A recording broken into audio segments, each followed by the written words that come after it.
ఏంటి నువ్వు సడన్ గా చంద్రముఖిలాగా మాట్లాడుతున్నావు? చంద్రముఖినే.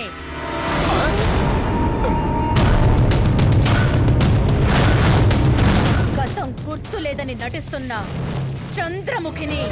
నీకింతమంది శత్రువులు తయారయ్యారంటే దానికి కారణం నేనే. కారణాలు ఎన్నైనా ఉండొచ్చు, కానీ ఇప్పుడు అవన్నీ మాట్లాడే సమయం కాదు.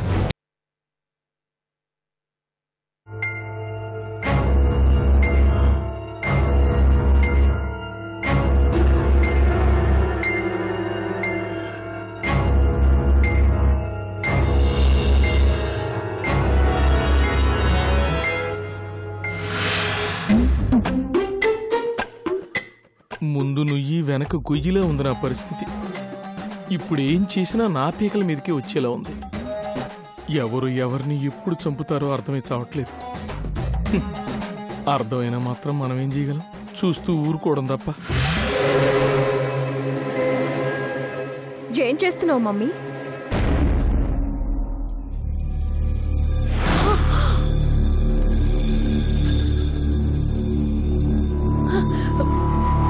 అమ్మా జలజ. అవును మమ్మీ, జలజని. నమ్మలేకపోతున్నావా? చనిపోయిన నీ కూతురు మళ్ళీ నీ ముందు ఎలా ప్రత్యక్షమైందని ఆశ్చర్యపోతున్నావా? నేను ఆత్మను మమ్మీ. ఆ చందు ప్రాణాలతో ఉన్నంత వరకు నేను నీ చుట్టే తిరుగుతూ ఉంటాను. దాన్ని చంపిన ఆనందం నీ కళ్ళల్లో చూసిన తర్వాతే నా ఆత్మ శాంతిస్తుంది మమ్మీ. నిజానికి దాన్ని నా చేతులతో చంపి నీ కోరిక తీరుద్దామనుకున్నాను. కానీ ఆ దేవుడు నాకు ఆ అదృష్టాన్ని ఇవ్వలేదు. నాకు నా అవకాశాన్ని ఆ చందుకి అణువుగా మార్చేశాడు. నీ చేతుల్లోనే నా ప్రాణం పోయేలా చేశాడు.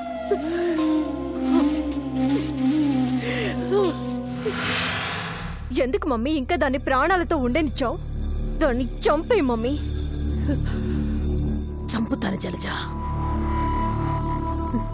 నా చేతుల్లో నువ్వు ప్రాణాలు వదులుతుంటే నేను ఎంత నరకం అనుభవించానో అదేవిధంగా అంతకంటే ఎక్కువగా ఆ చందు, ఆ కార్తిక్ గాడు అనుభవించాలి. ఒకరి ముందు ఒకరిని నా చేతులతో నేనే నరికి చంపాలి. అప్పుడు గాని నా కసి తీరదు జలజ, నా కసి తీరదు. ఇప్పుడు అవన్నీ ఆలోచించాల్సిన అవసరం లేదు మమ్మీ. నీ కూతురు చనిపోయి ఇంకా ఈ భూమి మీదే ఆత్మశాంతి కోసం తిరుగుతూ ఉంది. దాని గురించి ఆలోచించు. వెళ్ళు మమ్మీ, వెళ్ళి ఆ చందుని వెంటనే చంపే. నా చావుతో విషాదం అలవకున్న ఈ ఇల్లు దాని రక్తంతో తడవాలి. ఆలోచించుకు మమ్మీ, వెళ్ళు. దాన్ని ముక్కలు ముక్కలుగా నరికి ఈ జలజ దాహం తీర్చు.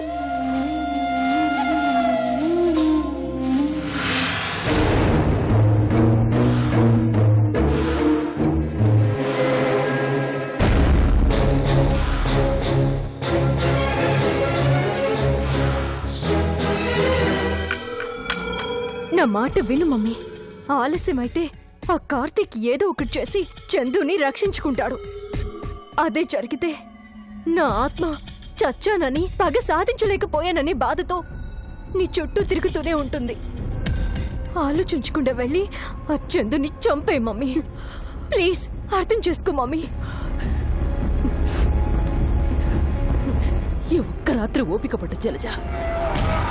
నీ చావుకి కారణమైన ఆ చందు, కార్తీకులిద్దరిని చంపి నీ ఆత్మకి రెట్టింపు ఆనందాన్ని కలిగిస్తాను.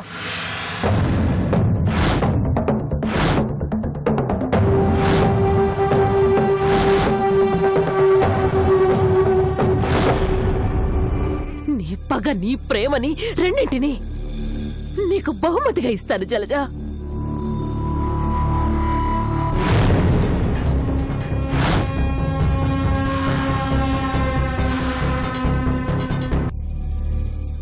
సరే మమ్మీ, ఈ ఒక్క రాత్రికి ఓపిక పడతాను.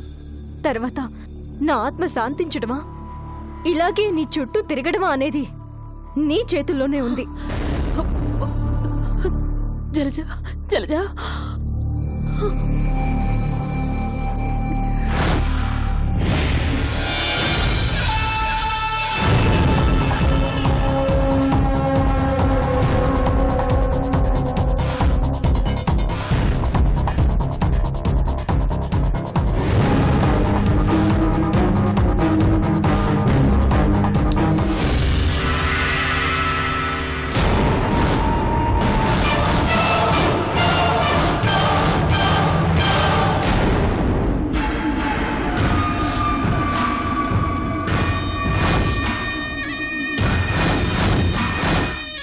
ఏంటే పారిపోవడానికి ప్రయత్నిస్తున్నావా?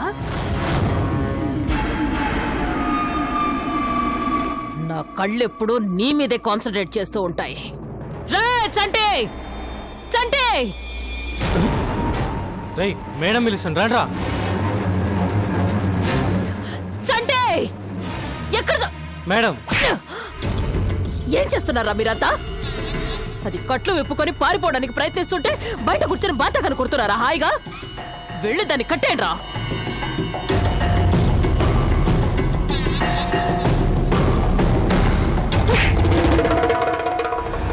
నా నుంచి తప్పించుకోవాలంటే ఈసారి ఆ దేవుడు దిగొచ్చినా అది నీ వల్ల కాదు. నీ చావుకి ఈ ఒక్క రాత్రి టైం ఉంది. నిన్ను ఆ కార్తిక్ గాడిని కత్తికో కండగా నరికి నా జలజ ఆత్మకి శాంతి చేకూరుస్తాను. ఓ పిచ్చిదానా, నువ్వు అది చేయడం ఇది చేయడం అని మాటలు మాత్రమే చెప్తున్నావు. కానీ తనేం చెయ్యాలో డిసైడ్ చేసుకున్న తర్వాత నీకు దొరికింది. రేయ్ తీసుకెళ్ళండ్రా దీన్ని. ఒసేయ్ చందు, రేపు ఉదయమే నిన్ను బలివ్వడానికి ముహూర్తం పెట్టానే, సిద్ధంగా ఉండు. రేయ్ దీని దగ్గర మన వాళ్ళిద్దరిని కాపలాగా ఉండమని చెప్పరా. అలాగే మేడం. తీసుకెళ్ళండి. పద.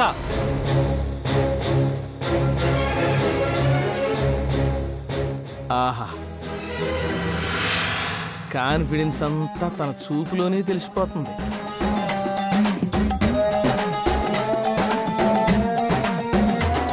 రేయ్ నువ్వేంట్రా ఇక్కడ? అదే ఏం లేదండి, ఏదో అరుపులు వినిపిస్తాను మెళుకు వచ్చాను. అంటే నిద్రపోతున్నావు అన్నమాట. అసలు ఎలా పడుతుందిరా నీకు నిద్ర? వెళ్ళి ఆ చందు తప్పించుకోకుండా చూడు.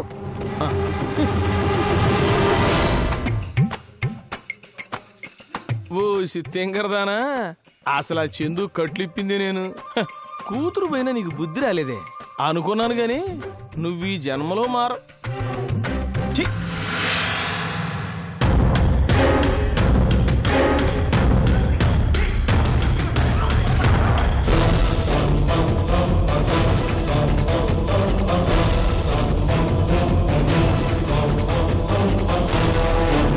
రాహుల్ ఒకసారి వాడు ఫోన్ ఇవ్వు.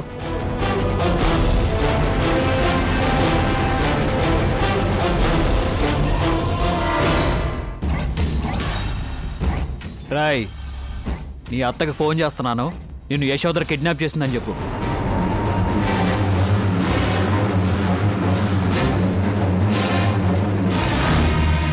నేను చెప్పను.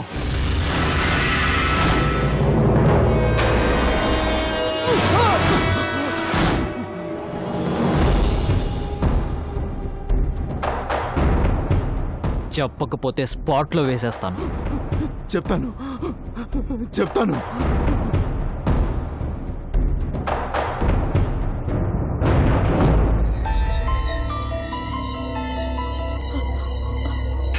అజయ్ చెప్పరా. అత్త అత్త అజయ్ ఏమైనాదిరా? యాడుండా? యశోదర నన్ను కిడ్నాప్ చేసింది. ఎక్కువసేపు మాట్లాడే టైం లేదు. ఎలాగైనా వచ్చి నన్ను కాపాడతా. అజయ్ అజయ్ నువ్వు చెప్పినట్టు చెప్పాను, నన్ను వదిలేయి. వదిలేయాలని అనుకున్నానురా, కానీ ఆ ఆలోచనని నువ్వే చంపేశావు. అజయ్ యశోదరా రేయ్ పదండ్రా. అందరూ కలిసి నాతో ఆట ఆడతారా? ఇప్పుడు నేను ఆడతాన్రా ఆట.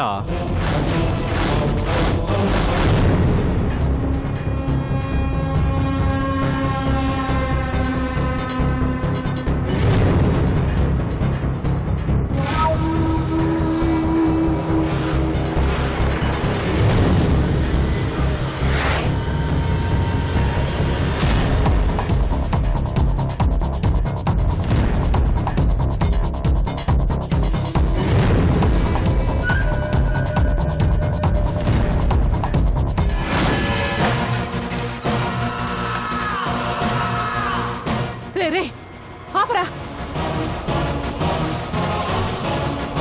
ఎవరు అది? కార్తీక్ గాడు.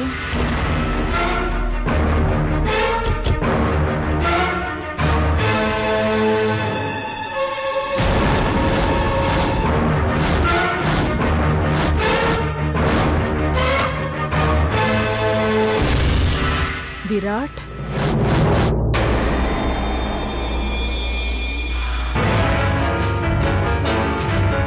దస్తగిరి,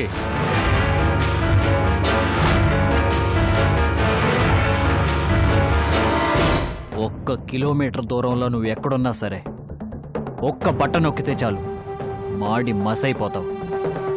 కాసేపు నేను చెప్పినట్టు చేయి. నువ్వేం చెప్పినా చేస్తాను. దస్తగిరి, నువ్వు మమ్మల్ని ఫాలో చేయి. ఇంతకీ నేనేం చేయాలి కార్తీక్?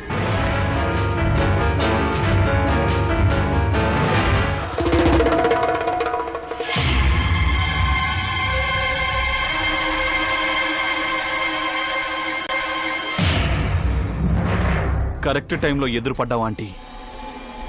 మీకు నాకు మధ్య చాలా జరిగాయి. అందులో మీ తప్పు ఉంది, నా తప్పు ఉంది. ఇప్పుడు వాటి గురించి మాట్లాడుకునే టైం కాదు. మనకు కావాల్సింది వీడి ప్రాణం. ఇప్పుడు వీడు నా చేతుల్లో ఉన్నాడు. వీడి వల్ల నేను అన్నింటికీ దూరమయ్యాను. ఆఖరికి నా చేతులతో నా కుటుంబాన్ని నేనే చంపుకున్నాను. కాలు మీద కాలేసుకుని దర్జాగా బతికే నేను వీడి వల్ల ఈరోజు ఇలా రోడ్ల మీద తిరుగుతున్నాను. వీడిని ఇంకా బ్రతకనిస్తే రేపు అజయ్ని కూడా నాలాగే రోడ్డు మీదకి ఈడుస్తాడు. అందుకే వీడిని ముక్కలు ముక్కలుగా నరికి అందరి పగ ఒకేసారి తీర్చుకుందాం. పదండి ఆంటీ.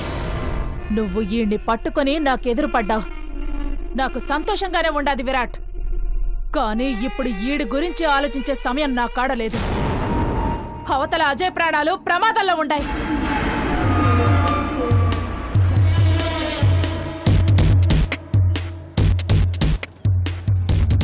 ఏంటంటే మీరనేది? అజయ్ ప్రాణాలు ప్రమాదంలో ఉండడం ఏంటి? ఏం జరిగింది? ఆ యశోదర అజయ్ని బంధించినది విరాట్. ఎందుకంటే అజయ్ని బంధించాల్సిన అవసరం ఆ యశోదరకే ఉంది. ఏముంది, అందరూ ఒకే రకం కదా. మొన్నది వీళ్ళకి హ్యాండ్ ఇచ్చిందన్న కోపంతో అజయ్ గడిదేనేదో అనుంటాడు. దానికి ఒళ్ళు మండి ఆడిని వేసేయడానికి తీసుకెళ్ళి ఉంటుంది. పిచ్చి పిచ్చిగా వాక్కు. అసలే అజయ్ ప్రమాదంలో ఉంటాడని కంగారుగా ఉన్నాను. నాకు గాని తిక్కరేగిందంటే నిన్ను ఈడకీడ ముక్కలు ముక్కలుగా నరికి చంపుతాన్నా అయ్యాల్ది. నువ్వన్న దానిలోనూ న్యాయం ఉంది. నేను మామూలుగా ఉంటే ఎలాగూ నువ్వు నన్నేం చేయలేవు. కట్టిపడేసి ఉన్నప్పుడే ఏదైనా చేయాలి. కానీ నువ్వు ఇప్పుడు ఆ మూడ్లో లేవు. నువ్వు నా శత్రువు అయినా నీ అల్లుడిని నువ్వు కాపాడుకోవడానికి నీకు ఐడియా ఇస్తాను. నీకు నీ అల్లుడు కావాలి, ఓ యశోదర్కి నేను కావాలి, నాకు చందు కావాలి. ఓ యశోదర్ నా చందుని కూడా బంధించింది. ఇప్పుడు నువ్వు నన్ను తీసుకెళ్లి యశోదర్కి అప్పగిస్తే నా చందు నేను కాపాడుకుంటాను. నన్ను అప్పగించినందుకు అజయ్ని వదిలేయమని అడుగు. నాకు తెలిసి దానికి అజయ్ మీద ఉన్న కోపం కన్నా నా మీద ఉన్న పగే ఎక్కువ. అది ఖచ్చితంగా అజయ్ని వదిలేస్తుంది. ఆ తర్వాత ఎవరు పగలు వాళ్ళవే, ఎవరు ప్రయత్నాలు వాళ్ళవే. ఆలోచించుకో భద్రావతి. పగోడివైనా పనికొచ్చే మాట చెప్పినావురా, నచ్చినావురా.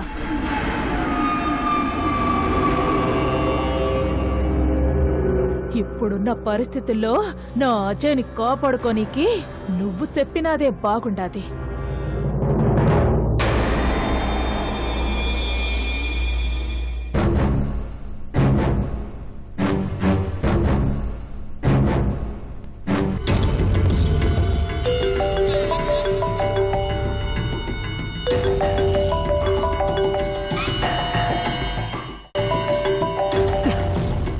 ఏంటండి ఫోన్ వస్తే మాట్లాడకుండా కట్ చేస్తారు?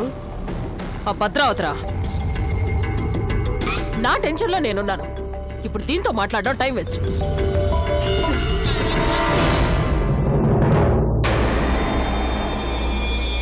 ఫోన్ కట్ చేస్తా ఉండాదేంటి? ఇది నా చేతుల్లో చచ్చినది.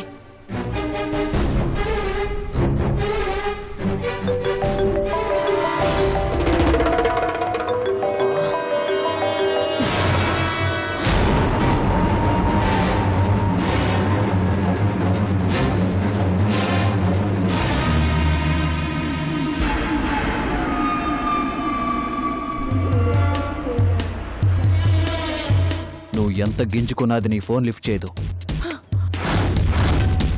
ఇప్పుడు నీకన్నా ఎక్కువ కష్టం నా గురించే వెయిట్ చేస్తూ ఉంటుంది. నా ఫోన్ నుంచి ట్రై చేయి, ఖచ్చితంగా లిఫ్ట్ చేస్తుంది. ఫోన్ తీ. యశోదర్కి డైల్ చేయి.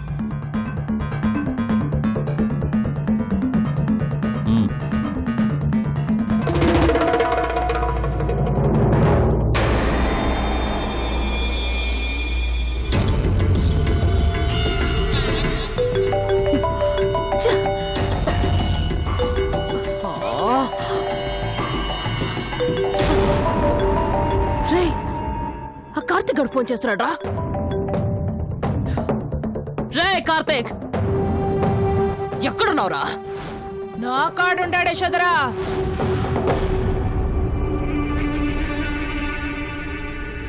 భద్రా, నువ్వా? వాడు నీ దగ్గరికి ఎలా వచ్చాడు? ఏయ్, ఇప్పుడు అవన్నీ పక్కన పెట్టు. నీ కార్డుని అప్పగిస్తాను. నా అజయ్ నాకు అప్పగించు. అజయ్ అజయ్ నా దగ్గర ఉన్నాడు ఏంటి భద్రా? నటించు మాకు యశోదరా. అజయ్ నాకు ఫోన్ చేసి నువ్వే ఆయన్ని బంధించినావని చెప్పినాడు. అవకాశం నీకొక్కదానికే కాదే సోదరా, అందరికీ వస్తాది. చందు నీ కాడే ఉండదన్న విషయం కూడా నాకు తెలుసు. నువ్వు కార్తిక్ గాడి కోసం ఎదురు చూస్తున్నావన్న విషయం కూడా నాకు తెలుసు. నువ్వు నాకు అజయ్ని అప్పగిస్తేనే నేను నీకు కార్తీక్ని అప్పగిస్తాను.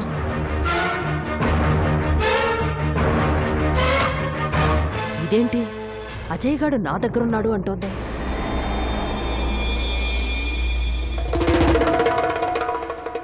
సరే భద్రావతి, నీ అజయ్ని నీకు అప్పగిస్తాను. కార్తిక్ గాడిని నాకు అప్పగించు. చూడు భద్రావతి, వెంటనే ఆ కార్తిక్ గాడిని తీసుకుని నా దగ్గరకు వచ్చేసాయి. ఏయ్, నువ్వు రమ్మనగానే ఎగేసుకుని రానికి నేనే ఎట్టిదాని కాదు యశోదరా. నాకు తెలివుండాది. నువ్వే అజయ్ని తీసుకుని నా కాడికి రా. సరే భద్రావతి, నా ప్లేస్ కాదు, నీ ప్లేస్ కాదు, ఇద్దరం అనుకుని ఒక చోట కలుద్దాం మనం. నేను అజయ్ని తీసుకొస్తాను, నువ్వు కార్తిక్ గాడిని తీసుకురా. అట్నే అయితే మనం వికారాబాద్ ఫారెస్ట్ లో కలుద్దాం. ఏ మాత్రం తోక జోడించడానికి ప్రయత్నించినా ఈ భద్ర ఈశ్వరూపం చూస్తావే సదరా. అజయ్ మీద ఈగ వాళ్ళకి కూడా ఈలేదు. సరే భద్ర, కానీ నువ్వు ఓ విషయం గుర్తుంచుకో. నువ్వు కూడా ఏ మాత్రం తేడాగా ప్రవర్తించినా నేను నీకన్నా తక్కువేం తినలేదన్న విషయం మర్చిపోకు. నేను వెంటనే బయలుదేరుతున్నాను, నువ్వు వచ్చేయి.